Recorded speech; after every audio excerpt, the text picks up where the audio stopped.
성경 보겠습니다. 하나님의 말씀은 마태복음 6장 9절에서부터 13절 말씀 다 같이 한 목소리로 읽겠습니다. 그러므로 너희는 이렇게 기도하라. 하늘에 계신 우리 아버지여, 이름이 거룩히 여김을 받으시오며 나라가 임하시오며 뜻이 하늘에서 이루어진 것 같이 땅에서도 이루어지이다. 오늘 우리에게 일용할 양식을 주시옵고 우리가 우리에게 죄 지은 자를 사하여 준 것 같이 우리 죄를 사하여 주시옵고 우리를 시험에 들게 하지 마시옵고 다만 악에서 구하시옵소서. 나라와 권세와 영광이 아버지께 영원히 있사옵나이다. 아멘. 지난 시간에 우리는 주님께서 이렇게 기도하라 라고 하는 말씀과 반하여서 저렇게 기도하지 마라 라고 하는 말씀으로 여러분들과 함께 은혜를 나누었습니다. 혹시 기억나십니까? 저렇게는 기도하지 마라. 두 가지로 말씀을 드렸습니다. 첫 번째는 그렇죠, 여러분. 유대인들과 같이 외식하는 기도를 하지 말고, 또 하나는 이방인들과 같이 중언부언하지 마라. 그러면서 주님께서 이렇게 기도하라 라고 말하면서 이렇게 기도하는 것은 무엇입니까? 인격적인 기도를 의미하는 것이죠. 여러분, 이렇게 기도하라 라고 말할 때의 내용은 무엇입니까? 하늘에 계신 우리 아버지, 이름이 거룩히 여김을 받으시오며 나라가 임하시오며 뜻이 하늘에서 이루어진 것 같이 땅에서도 이루어지이다. 오늘 우리에게 일용할 양식을 주시옵고 우리가 우리에게 죄 지은 자를 사하여 준 것 같이 우리 죄를 사하여 주시옵고 우리를 시험에 들게 하지 마시옵고 다만 악에서 구하시옵소서. 나라와 권세와 영광이 아버지께 영원히 있사옵나이다. 아멘. 역사 속에 많은 성경학자들은 이 주기도문에 대하여 연구를 많이 했습니다. 근데 여러분, 이 주기도문의 구조가 어떻게 되어 있다고 그렇게 학자들이 이야기합니까? 주기도문의 구조를 우리가 한번 보겠습니다. 머리말과 그리고 6번의 간구와 맺은말로 되어 있습니다. 그리고 이 간구는 특별히 하나님의 이름과 영광을 위한 간구와 그의 나라를 위한 간구와 또 특별히 인간들의 필요에 의한 간구로 그렇게 3개의 간구와 3개의 간구로 구분이 되어집니다. 그래서 학자들은 이 주기도문의 이러한 구분은 마치 출애굽한 이스라엘 백성들에게 준 10계명의 구조와 비슷하다, 그렇게 이야기합니다. 여러분, 이스라엘 백성들이 출애굽하여서 하나님께서 시내산에서 계명을 주실 때의 계명이 몇 개의 계명입니까? 10계명이죠. 10개의 계명이에요. 그래서 첫 번째부터 네 번째까지, 어떤 분은 5번째까지도 구분을 합니다만, 내 부모를 공경하라까지도 그렇게 구분하는 학자들도 있습니다만, 그렇게 앞부분에는 하나님을 사랑하는 것이고 뒷부분에는 이웃을 사랑하는 것으로 그렇게 구분하였듯이 이 주기도문의 간구의 첫 번째 머릿말과 맺은말을 제외한 세 번째 간구는 하나님의 나라와 그의 이름과 영광을 위한 간구요, 또 뒤에 세 번째 간구는 이 땅을 사랑하는 사람들 인생들의 삶의 필요의 간구다라고 구분하고 그렇게 가르칩니다. 그런데 여러분, 이스라엘 백성들이 출애굽했을 때에 10계명을 준 그들은 누구입니까? 애굽에서 종살이하던 인생들을 하나님이 특별히 구분해서 너희는 나의 누구다? 백성이다. 나는 너희의 누구다? 하나님이다. 그래서 출애굽기 6장 7절에 보면 이렇게 말합니다. 너희는 내 백성으로 삼고 나는 너희 하나님이 되리니 나는 애굽 사람의 무거운 짐 밑에서 너희를 빼낸 너희 하나님 여호와인 줄 너희가 알리라. 이 10계명을 받은 인생들은 무엇에 설정이 딱 되는 것이에요? 하나님은 여호와, 그분은 이스라엘의 하나님이 되고 또 이스라엘은 출애굽한 이스라엘은 누가 되는 것이에요? 바로 그 여호와 하나님의 백성이 되는 것입니다. 이와 마찬가지로 그런 이 10계명이 관계성을 가지고 있는 것처럼 이 주기도문도 무엇을 가지고 있다? 제가 2번에 걸쳐서 서론과 또 이렇게 기도하지 말라라고 하는 메시지를 통하여서 제가 정말 많이 강조한 게 무엇입니까? 하나님은 아버지가 되신다. 그래서 여러분, 이 주기도문도 10계명과 마찬가지로 철저히 무엇을 가지고 있다? 관계성을 가지고 있다는 것이에요. 그러니까 하나님을 아버지라고 부르지 않는 사람, 하나님을 아버지라고 부를 수 없는 사람, 그들은 이 주기도문을 그렇게 드릴 수가 없는 인생들이에요. 그래서 무엇보다 이 관계성이 중요하다라고 말합니다. 저는 오늘 저와 여러분들과 함께 이 주기도문의 머릿말을 한번 살펴보길 원합니다. 머릿말이 무엇입니까? 하늘에 계신 우리 아버지. 여러분, 이것이 관계성을 가지고 있다는 것이에요. 기도의 대상이 누구라는 것입니까? 아버지라는 것이에요.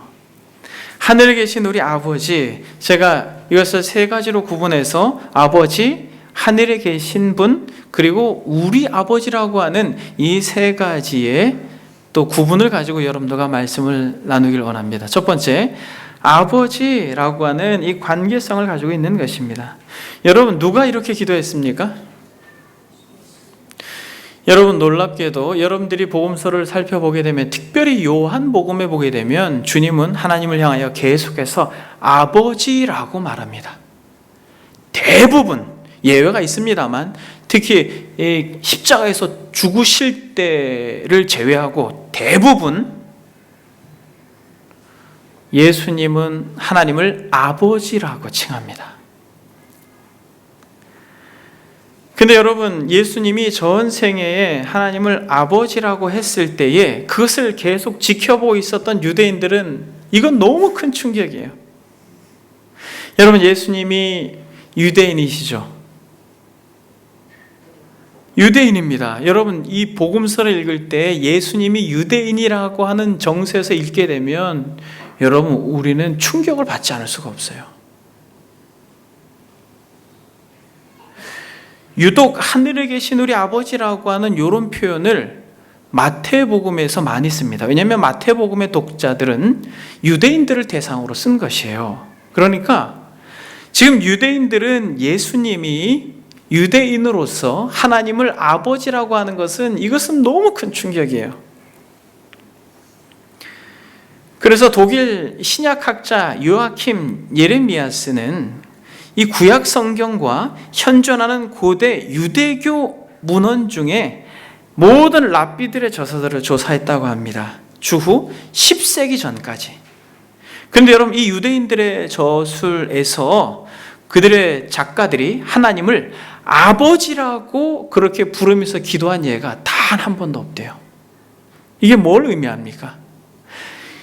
예수님이 걷고 그렇게 생활하셨던 땅, 그 팔레스타인 땅에서 하나님을 아버지라고 말하면서 다닌 건, 이것은 마치 태양이 지구를 돈다라고 했던 그때에 지구가 태양을 돈다라고 말할 수 없는 파격이에요. 그래서 여러분, 유대인들이 하나님을 향해서 아빠라고 하는 이런 친밀함을 가지고 기도했던 예수님, 죽여야 마땅한 사람이에요. 반드시 죽여야 했던 사람이에요. 살려둘 수가 없었던 사람입니다. 그래서 여러분, 요한복음 5장 18절에는 이렇게 말합니다. 유대인들이 이로 말미암아 더욱 예수를 죽이고자 하니 이는 안식일을 범할 뿐 아니라 하나님을 자신의 친아버지라 하여 자기를 하나님과 동등으로 삼으심이로라. 무슨 말이에요? 유대인들이 궁극적으로 예수님을 죽음으로 몰아내는 데 있어서 가장 강력한 동기는 아버지라고 부르는 거예요. 하나님을. 그래서 여러분, 요한복음 17장을 보게 되면 여러분들이 집에 가서 한번 읽어보십시오. 제가 찾아서 읽기를 원하지만은 시간상 요한복음 17장에 보게 되면 대제사장적 기도가 나옵니다만 계속해서 아버지, 아버지, 아버지 그렇게 이야기하고 있어요. 요한복음 17장 1절에 보면 예수께서 이 말씀을 하시고 눈을 들어 하늘을 우러러 이르시되 아버지여 때가 이르렀사오니 아들을 영화롭게 하사 아들로 아버지를 영화롭게 하옵소서 라고 말합니다. 겟세마네 기도에서도 뭐라고 기도합니까? 마태복음 26장에 조금 나아가 얼굴을 땅에 대시고 엎드려 기도하여 이르시되 내 아버지여 만일 할만하시거든 이 잔을 내게서 지나가게 하옵소서. 그러나 나의 원대로 마옵시고 아버지의 뜻대로 아버지의 원대로 되기를 원합니다 라고 말합니다. 이렇게 아버지를 아주 간절히 부르짖던 그리스도께서 십자가 상에서만큼은 나의 하나님이라고 말합니다. 하나님께서 아들인 것을 포기하시고 저와 여러분들의 모든 죄의 짐을 그분에게 짊어지게 하고 하늘로부터 진노를 부으실 때는 눈을 감고 아들인 것을 거부하셨어요. 사랑하는 여러분, 이처럼 하나님을 아버지라고 부르는 자들은 복된 인생임을 믿습니다. 여러분들은 하나님을 아버지라고 부르십니까? 여러분, 아버지라는 단어가 좋죠. 그렇다고 옆집 아저씨한테 아버지 뭐 이럴 수 있어요. 여러분, 그건 이상한 것입니다. 옆집 아저씨한테 아버지라는 단어가 아무리 좋아도 아버지 이렇게 할 수는 없는 것이에요. 그러나 여러분, 저와 여러분들이 하늘에 계신 우리 아버지라고 말할 때 아버지라고 부르는 그러한 특권이 저와 여러분들에게 주어진 것입니다. 여러분, 이것은 특권이에요. 하나님을 아버지라고 부를 수 있는 것은 특권입니다. 여러분, 우리가 어떻게 하나님을 아버지라고 부를 수 있게 되었습니까?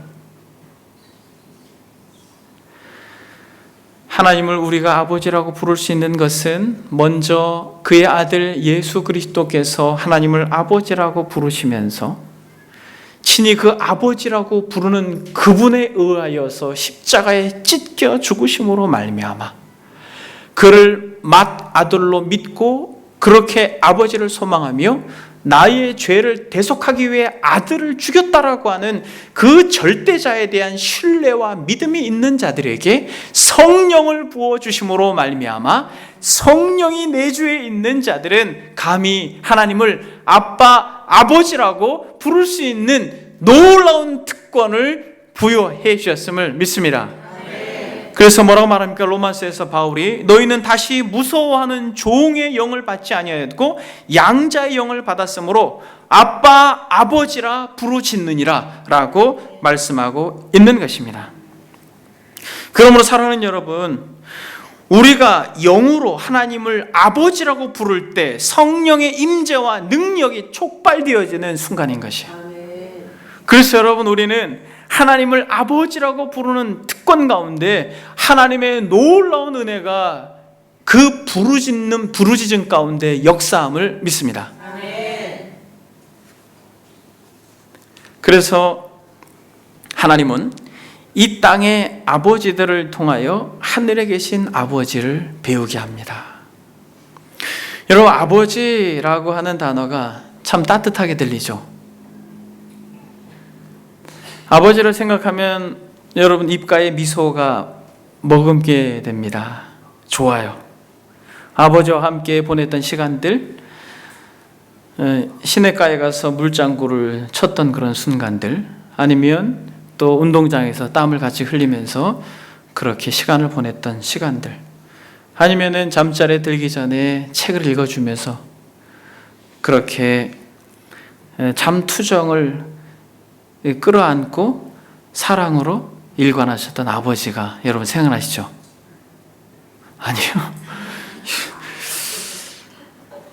근데 여러분, 또 하나님은 이 땅의 아버지를 통하여서 하늘에 계신 아버지를 배우게 하지만, 그런데 놀라운 것은 다르게 하나님은 영적인 아버지를 통하여 이 땅의 아버지를 사랑하는 법을 가르칩니다. 여러분, 지금 제가 드린 말씀이 여러분들에게 이 시간에 놀랍게 역사하기를 원합니다. 영적인 하늘 아버지를 통하여서 이 땅의 아버지를 사랑하는 법을 배우게 되는 것이에요. 여러분, 성경에 보게 되면 유독 아버지에 대한 인연이 없었던 인물이 있습니다. 누굽니까? 저와 여러분들이 정말 잘 아는 인물입니다. 유독 이 사람이 아버지에 대한 인연이 그렇게 별로 없었어요. 다윗. 여러분, 다윗은 그의 아버지 이새 8명의 아들이 있었습니다만 다윗은 막내죠. 근데 여러분, 사무엘이 기름을 부으려고 했을 때 철저히 다윗은 제외됩니다. 막내여서도 하지만은 아버지가 볼 때는 참 볼품 없었던 인물이었던 것 같아요. 장형이나 그의 이 형들은 너무너무 멋진 인물들이었습니다. 형들을 편애하는 이새 밑에서 자란 다윗이 두 번째 아버지로 인해서 정말 피눈물을 흘립니다. 두 번째 아버지가 누구예요, 여러분? 장인어른 사울이잖아요.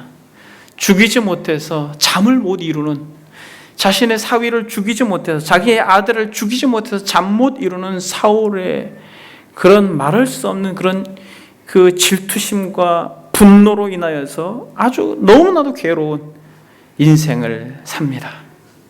그런데 놀라운 것은, 사랑하는 여러분, 영적인 아버지께서 다윗을 만져주시고 위로하시고 회복시켜 주십니다.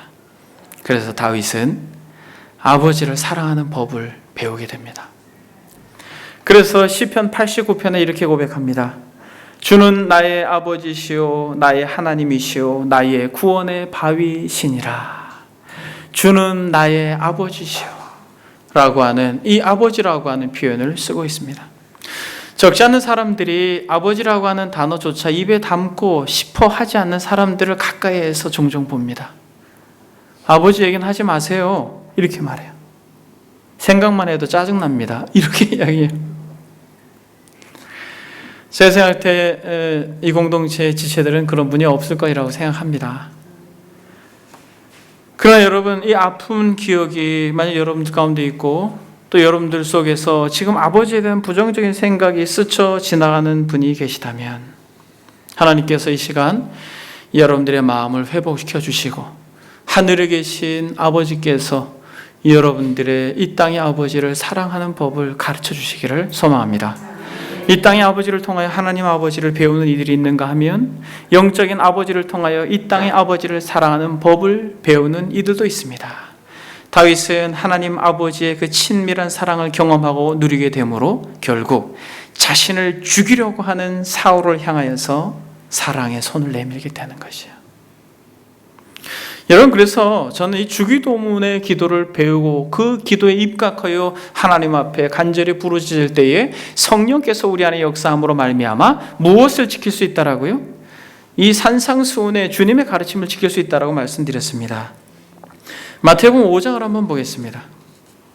아버지가 원수같이 된 이들이라 할지라도 이 마태복음 5장의 말씀을 통하여서 여러분들 가운데 하늘의 은혜가 임함으로 화해의 역사가 있기를 소망합니다. 또 내 이웃을 사랑하고 5장 43절 또 내 이웃을 사랑하고 내 원수를 미워하라 하였다는 것을 너희가 들었으나 나는 너희에게 이르노니 너희 원수를 사랑하며 너희를 박해하는 자를 위하여 기도하라. 이같이 한즉 하늘에 계신 너희 아버지의 아들이 되리니, 이같이 한즉 하늘에 계신 너희 아버지의 아들이 되리니 이는 하나님이 그 해를 악인과 선인에게 비추시며 비를 의로운 자와 불의한 자에게 내려주심이라. 아멘. 너희가 너희를 사랑하는 자를 사랑하면 무슨 상이 있으리요? 세리도 이같이 아니하느냐? 또 너희가 너희 형제에게만 문언하면 남보다 더한 것이 무엇이냐? 이방인들도 이같이 아니하느냐? 그러므로 하늘에 계신 너희 아버지의 온전하신 것 같이 너희도 온전하라 라고 말합니다. 사랑하는 여러분, 저와 여러분들이 믿고 소망하는 하늘 아버지, 우리가 아버지라고 부르는 그분은 해를 누구에게? 비를 누구에게? 선인에게만 비추는 분이셔요? 아닙니다. 선인에게도 비치고 악인에게도 비추는, 그렇게 자비와 인자가 넘치는 살아계신 하나님임을 믿습니다. 여러분, 우리는 그분을 아버지라고 한다면 우리의 삶의 여정 가운데 원수와 같은 이들을 향하여서도 여러분 손을 내밀고 그들을 향하여 사랑을 드러낼 수 있는 진정 참 하나님의 자녀가 되기를 주의 이름으로 소망합니다. 혹시 여러분들 가운데 아버지께 가까이 가지 못하는 분이 혹시 계십니까? 이것은 아버지가 잘못해서가 아니라 누가 잘못해서? 내가 너무 잘못해가지고 아버지께 혹시 가까이 가지 못하는 분이 있다면 누구처럼? 탕자처럼 자신의 지난 날들의 잘못을 인정하면서 아버지가 생각나고 그 가정의 따뜻한 품이 그립지만은 그쪽으로 돌아가려고 하는데 용기가 나지 않아요. 그래서 여러분 너무 괴롭고 힘든 인생이어서 아버지가 생각납니다. 뭐라고 말합니까? 탕자는 누가복음 15장에 지금부터는 아버지의 아들이라 일컬음을 감당하지 못하겠나니 나를 품꾼의 하나로 보소하리라 라고 말합니다. 이처럼 아버지를 아버지라고 부를 수 없을 정도로 아버지를 향하여 가지는 그런 상한 마음, 또 아버지께 가까이 가지 못하는 그런 연약한 마음이 있다면 여러분 용기를 내시고 아버지께 가십시오. 만약 그렇다면 여러분 놀라운 역사가 있을 것입니다. 사랑하는 여러분, 정말 우리의 아버지는 마치 이 탕자의 아버지와 같이 거리가 멀지만은 아버지께로 터덜터덜 걸어오는 그 자식을 향하여 달려가 어떻게 합니까? 목을 안고 손에 가락지를 끼우고 옷을 갈아입히고 새 신을 신기고 송아지를 잡는 아버지입니다. 여러분 혹시 하늘아버지께 너무 여러분들이 죄악되고 그분께 잘못한 게 너무 많아서 하나님 아버지께 마음문을 열고 다가가기 힘든 분이 계십니까? 여러분 이 시간에 여러분들이 용기를 내셔서 하나님을 한번 아버지라고 불러보십시오. 그렇다면 하나님이 여러분들 가운데 마치 죄를 짐으로 하나님을 아버지라고 부를 수 없을 정도로의 마음의 상태를 가지고 있었던 이 탕자에게 다가오셨던 하나님의 은혜가 여러분들의 심령 가운데 임할 줄 믿습니다. 여러분 저와 여러분들에게 진정 이런 아버지가 되신다는 거예요. 그런데 여러분 이 아버지가 어디 계십니까? 이 아버지가 어디 계세요? 이 아버지가 하늘에 계시다라는 거예요. 여러분 이 하늘에 계시다라고 하는 것은 무엇을 의미합니까? 저와 여러분들을 향하여 손에 가락지를 끼워주고 옷을 갈아입히고 새 신을 신기고 정말 송아지를 잡기를 원하시는 그 아버지께로 가기만 하면 그렇게 사랑으로 일관될 그 아버지가 어디에 계시냐는 거예요. 하늘에 계시다라는 것입니다. 여러분 우리말 성경에 하늘은 단수로 표현되어 있습니다. 그렇죠? 주기도문을 한번 보게 되면 뭐라고 말합니까? 9절에 같이 한번 읽어보겠습니다. 9절 시작. 그러므로 너희는 이렇게 기도하라. 하늘에 계신 우리 아버지여 이름이 거룩히 여김을 받으시오며 라고 말합니다. 여기서 하늘에 계신 이라고 말할 때는 단수로 표현되어 있습니다만 헬라 성경에는 그 하늘들이라고 복수로 기록하고 있습니다. 바울 시대나 이 유대 민족의 고대 시기에서는 하늘을 단순히 단수로 하나로 생각하지 아니하고 하늘을 복수로 생각했습니다. 그래서 바울은 그의 경험 속에서 고린도후서 12장에 보게 되면 뭐라고 말합니까? 내가 그리스도 안에 있는 한 사람을 아노니 그는 14년 전에 셋째 하늘에 이끌려 간지라라고 말합니다. 이것은 누구를 말하는 것이에요? 바울 자신의 경험을 말하는 것입니다. 그런데 이 바울이 몇 번째 하늘에 갔다라고 말해요? 셋째 하늘에 갔다라고 말합니다. 그러니까 당시에 이 유대인들은 이 바울 시대에는 하늘이 몇 개로 있었다라고 말해요? 3개로 있었다라고 생각을 합니다.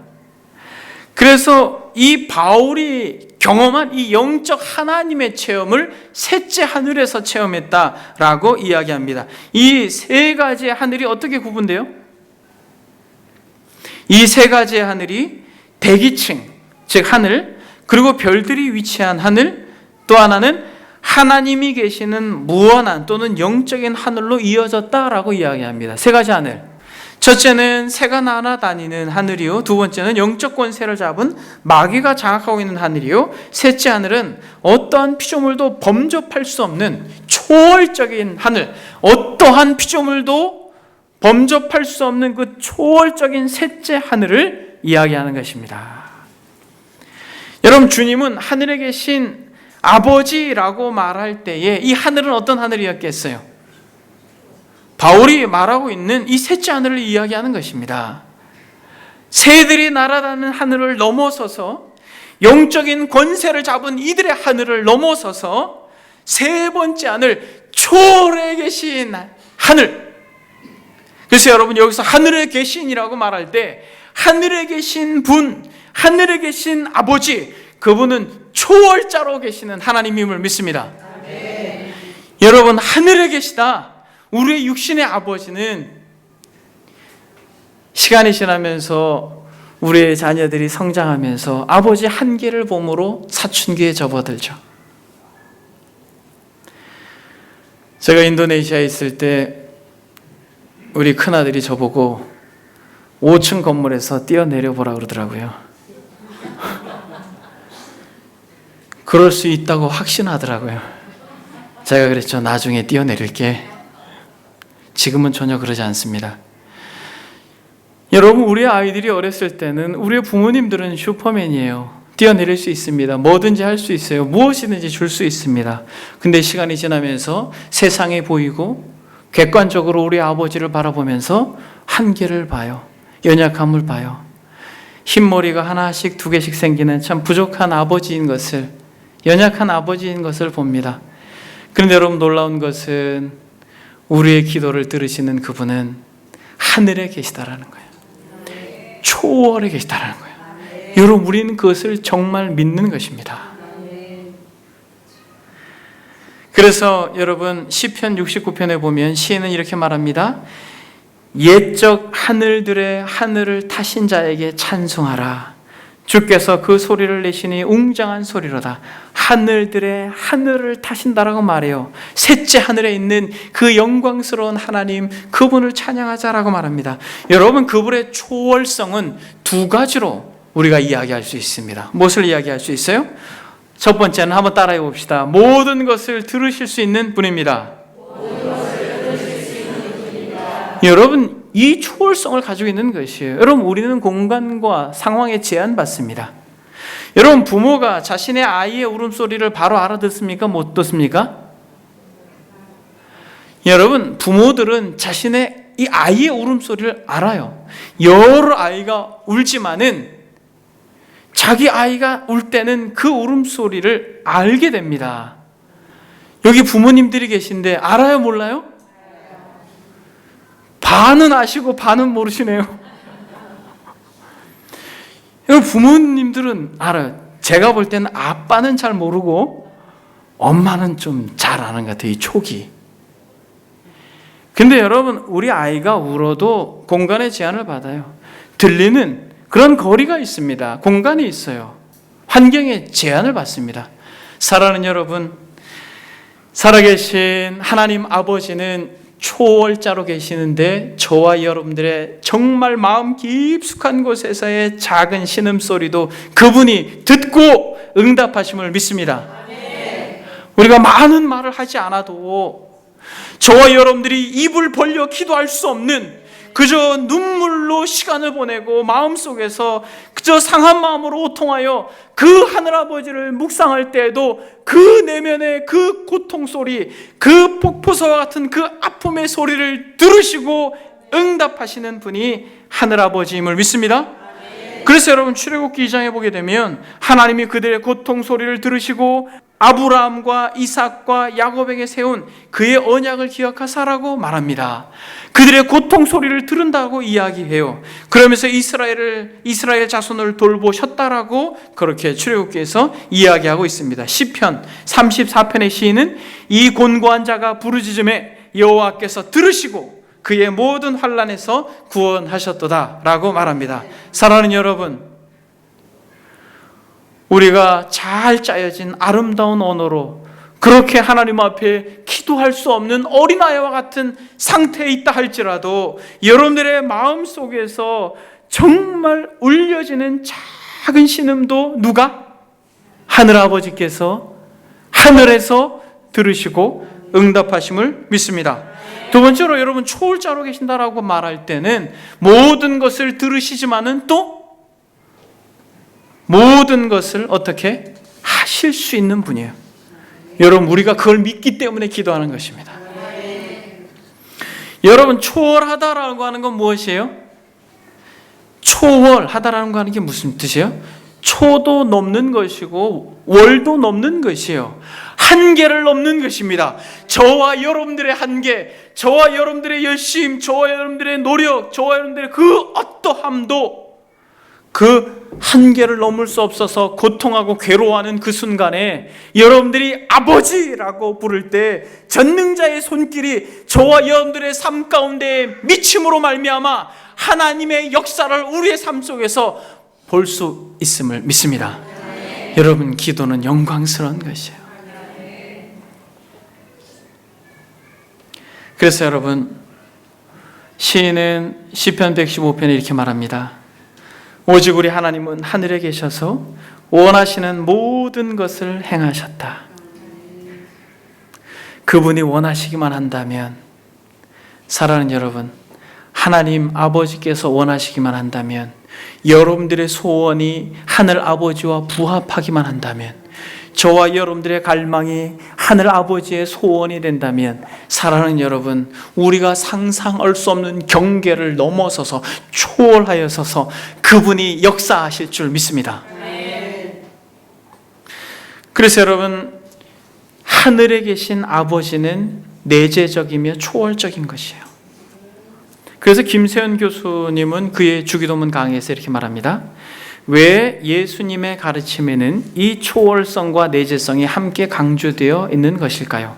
우선 우리 인간을 구원하려면 초월하셔야 하기 때문입니다.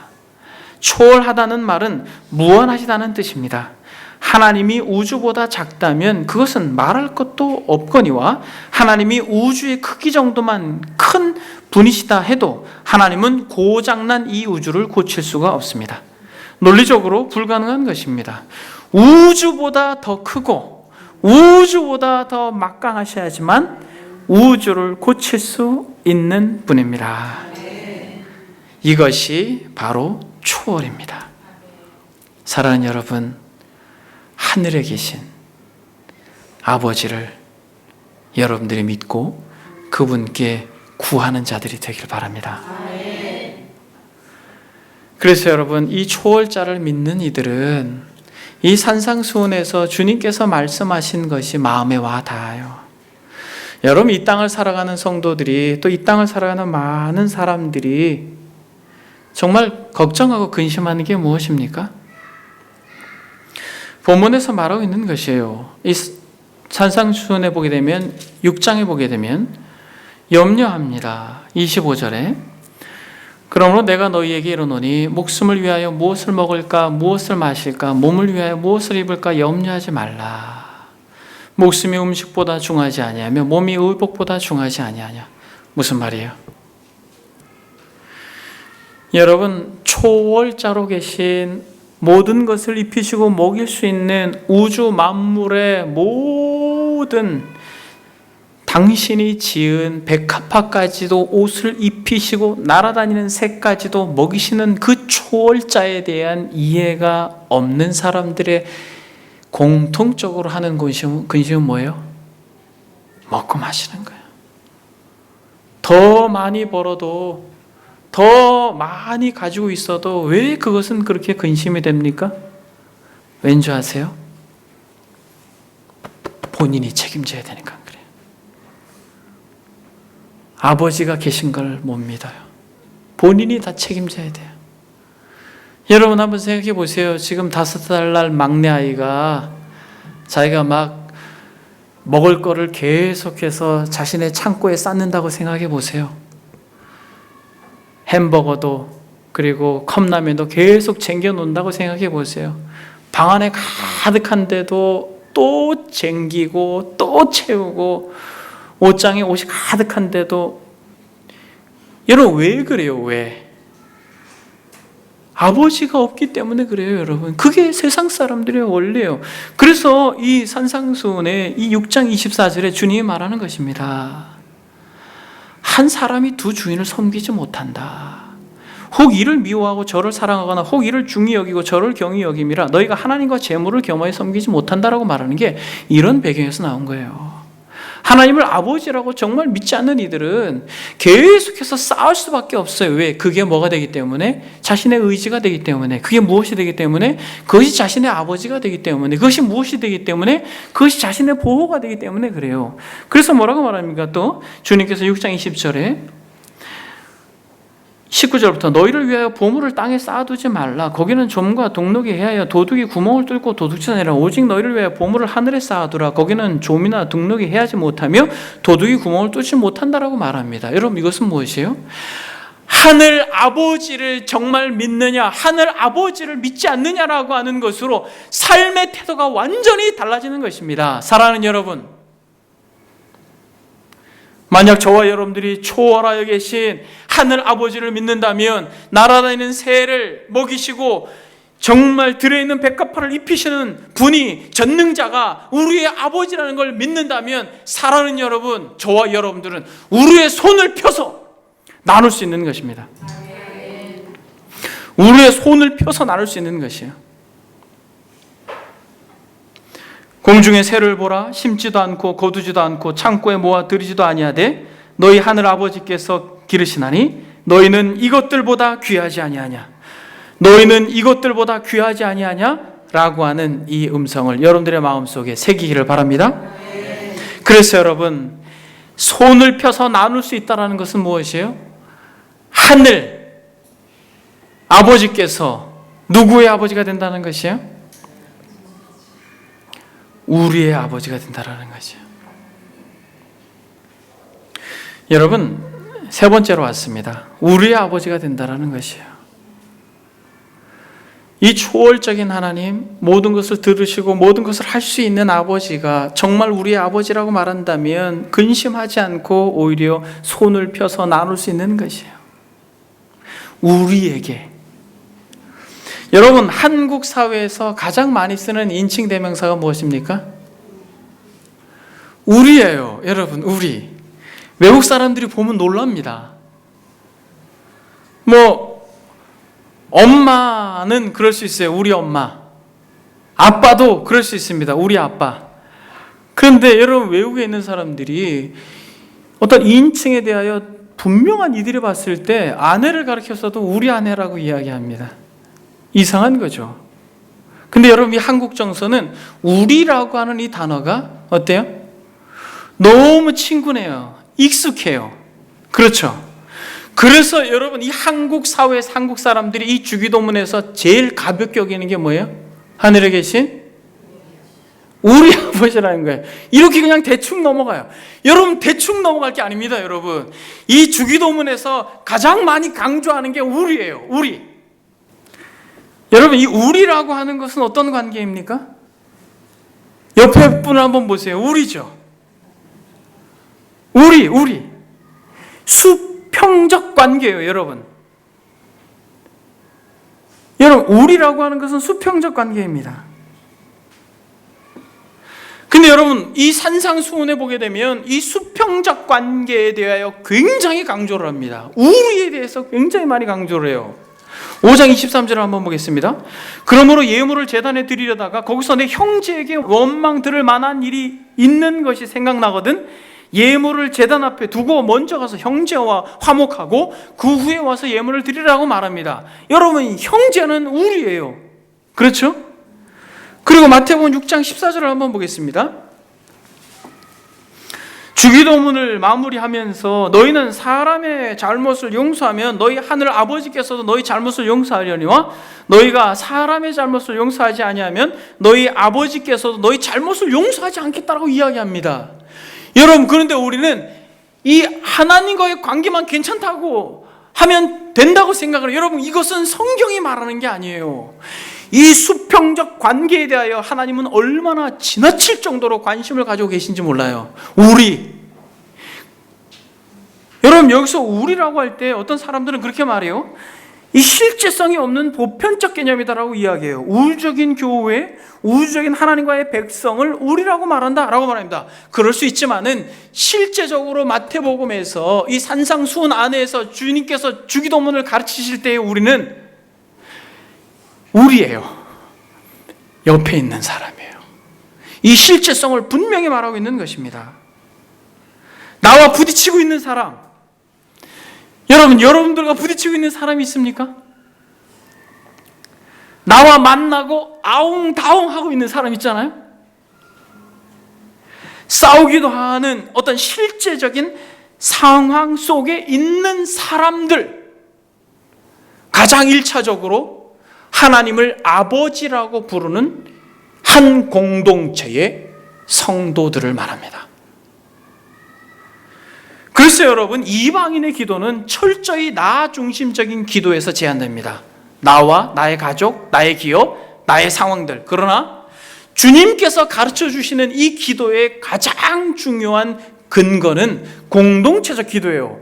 우리를 생각하지 않는 기도는 주기도문이 아닙니다. 우리라고 하는 것은 이토록 중요한 거예요. 근데 한국 상황에서 또 한국 교회에서 얼마나 많이 공동체성을 상실해 버렸어요. 나만 신앙생활 잘하면 된다. 그래서 이런 이야기를 너무 많이 듣습니다. 난 정말 그 집사 때문에, 그 장로 때문에, 그 권사 때문에 정말 나는 교회 가기 싫어. 그러면 권면하죠. 교회를 열심히 다니는 분들이 권면해요. 뭐라고 권면해요? 에이, 사람 보려고 교회 다녀? 하나님 보고 다녀야지. 여러분, 그런 얘기 혹시 여러분 들으신 적 있어요? 아니면 혹시 여러분들이 꼭 그렇게 권면하십니까? 이 시간부로 절대 그렇게 권면하면 안 됩니다. 야, 우리 장로님 봐봐. 우리 권사님 때문에 난 교회 다닐 맛이 나. 이게 정상이에요, 여러분. 이 공동체는 그런 공동체가 되기를 바랍니다. 여러분, 주기도문에 우리라고 하는 단어가 몇 번 나옵니까? 한글 성경에는 6번 나옵니다만 헬라어 성경에는 9번 나옵니다. 그래서 여러분, 헬라어 성경에서 이렇게 말합니다. 하늘에 계신 우리 아버지, 이름이 거룩히 여김을 받으시오며 나라가 임하옵시며 뜻이 하늘에서 이루어진 것 같이 땅에서도 이루어지이다. 오늘 우리에게 우리의 일용할 양식을 주시었고 우리가 우리에게 죄 지은 자를 사하여 준 것 같이 우리 죄를 우리에게 사하여 주시었고 우리를 시험에 들게 하지 마시옵고 다만 우리를 악에서 구하시옵소서. 철저히 공동체성 기도라는 거예요. 기도할 때 여러분, 그래서 교회를 위해서 기도하고 목회자를 위해서 기도하고 여러분들의 영적 리더들을 위해서 기도하고 지체들을 위해서 또 우리 주일 자녀 학교들을 위해서 그렇게 기도하는 것이에요. 여러분, 정말 기도를 아는 자들은 공동체성을 배제하지 않습니다. 여러분, 이렇게 저와 여러분들이 공동체를 위한 기도자들이 되기를 바랍니다. 여러분, 이 우리 아버지, 하늘에 계신 이 우리 아버지는 어떤 분이에요? 모든 것을 들으시고 모든 것을 하실 수 있는 우리의 아버지는 어떤 분이십니까? 여러분, 이보다 강력한 메시지가 없어요. 로마서 8장에 보게 되면 자기 아들을 아끼지 아니하시고 모든 사람을 위하여 내어주신 이가 그 아들과 함께 모든 것을 우리에게 주시지 아니하겠느냐라고 하는 거예요. 여러분, 하늘에 계신 우리 아버지라고 말할 때 그분은 어떤 분입니까? 자기 아들을 아끼지 아니하시고 우리 모든 사람들을 위하여 내주신 이라고 그렇게 정의를 합니다. 바울이. 여러분, 이것이 지금 이 자리에 앉아 계신 여러분들에게는 각자 다양하게 들릴 것이에요.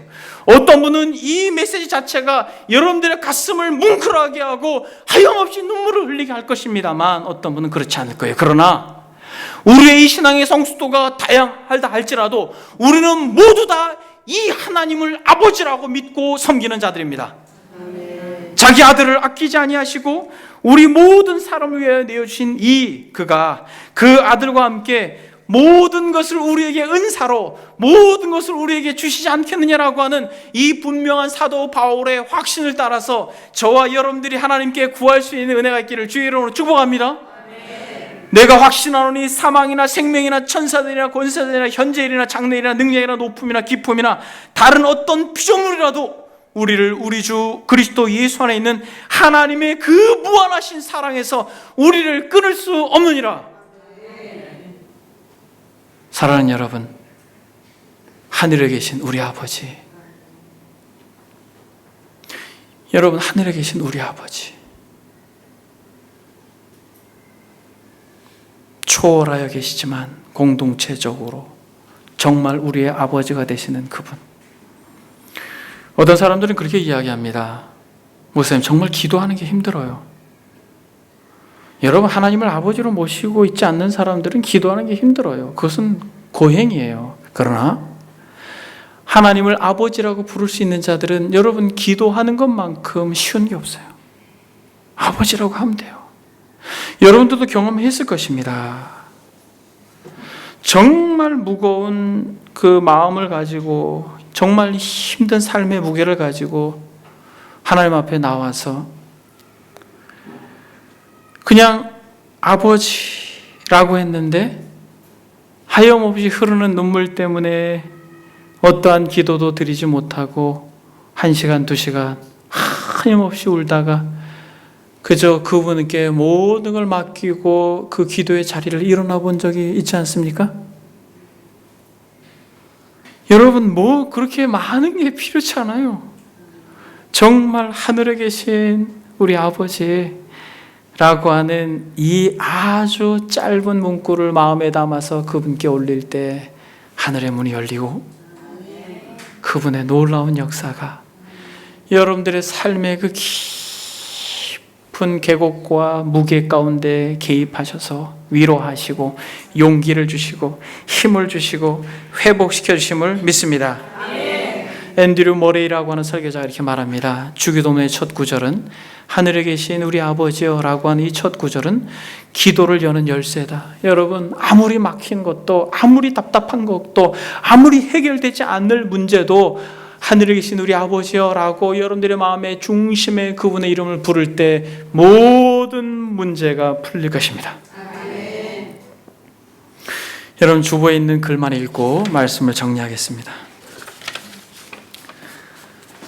이엔 바운주 기도 선집에서 여러분 이 글귀가 있었습니다. 근데 작자가 누군지 미상이라고 기록되어 있어요. 여러분, 이 주보 옆에 있는 꼬마아이가 피아노를 잘 칠까요? 못 칠까요? 못 치겠죠. 글을 한번 읽어보겠습니다. 어느 호텔에서 음악 지식이 없는 어떤 소녀가 반복해서 두들겨 대는 피아노 소리에 손님들이 괴로움을 받고 있었다. 손님들은 그 괴로운 소리를 그치게 해달라고 호텔 주인에게 불평적으로 말했다. 손님들을 괴롭게 해서 죄송합니다만 그 소녀는 저의 가장 소중한 고객의 자녀입니다. 저는 그 아이에게 피아노를 치지 말라고 할 수가 없습니다. 그러나 지금 부재 중인 그녀의 아버지가 내일 돌아오실 것입니다. 그때 그에게 부탁하시면 그 문제가 잘 해결될 것입니다. 라고 호텔 주인이 말했다. 그녀의 아버지가 돌아왔을 때에 그는 자기 딸이 응접실에서 전과 같이 피아노를 두들기고 있는 것을 보았다. 그는 그 아이의 뒤로 걸어가서 자신의 팔로 그녀의 어깨를 안으며 그녀의 손을 자기 손에 꽉 쥐고서 가장 아름다운 음악을 연주했다. 우리도 이 이야기에 나오는 내용과 같을 수 있으며 또 어느 날에는 그와 같이 될 것이다. 바로 지금은 우리가 시끄러운 불협화음밖에는 연주하지 못하지만 언젠가 우리 주 예수께서 오셔서 우리의 믿음과 기도의 손을 잡으시고 우리의 믿음과 기도의 손을 잡으시고 그들을 사용하여 천국의 음악을 연주하실 것이다. 여러분들이 마치 어린아이와 같이 기도를 잘 못하고 오히려 주변 사람들을 힘들게 하는 것과 같은 영적인 상태에 있다 해도 괜찮아요. 우리가 하늘 아버지를 정말 우리의 중심으로 아버지라고 부를 수만 있다면 그가 오셔서 저와 여러분들로 하여금 천국의 음악을, 그러한 믿음과 기도를 온전히 올려드리게 할 것을 믿습니다. 말씀을 마치겠습니다. 사랑하는 여러분, 기도하는 것을 주저하지 마십시오. 여러분들의 조용한 시간에서 하나님을 아버지라고 부르십시오. 그 진실한 마음으로 그분을 부를 때 하나님은 그 현장에 임하실 것입니다.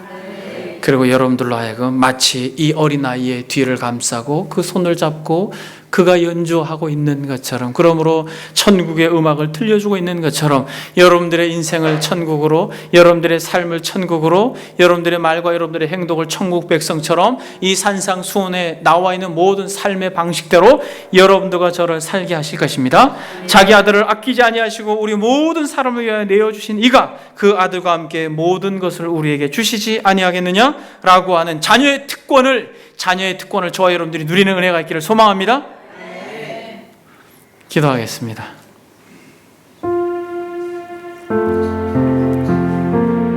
여러분, 기도하실 때 한번 이렇게 기도해 보십시오.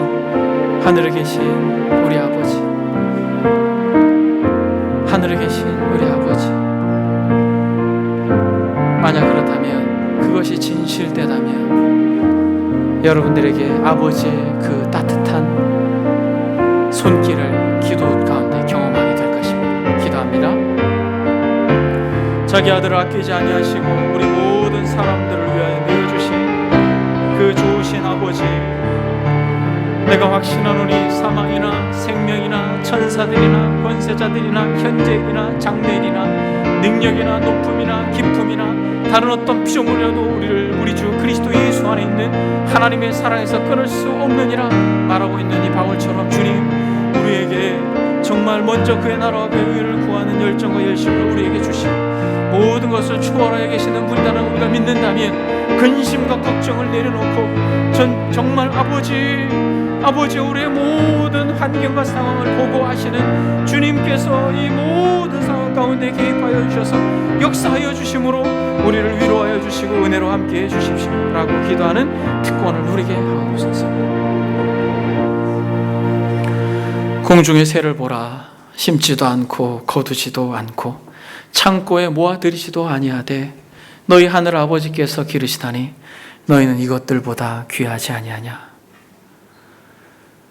주님, 너희는 이것들보다 귀하지 아니하냐 라고 하는 이 음성 앞에 우리가 정말 소망을 가지고 쌓고 또 싸며 마치 인생을 자기가 책임져야 될 자연인들과 같이 이 땅을 살지 않도록 주님, 하늘아버지께서 분명히 계시고 정말 하나님께서 우리의 아버지가 되신 것을 우리가 잊지 아니하고 소망함으로 정말 자녀의 특권을 기도로 누릴 수 있는 귀하고 복된 권속되도록 주께서 함께하여 주옵소서.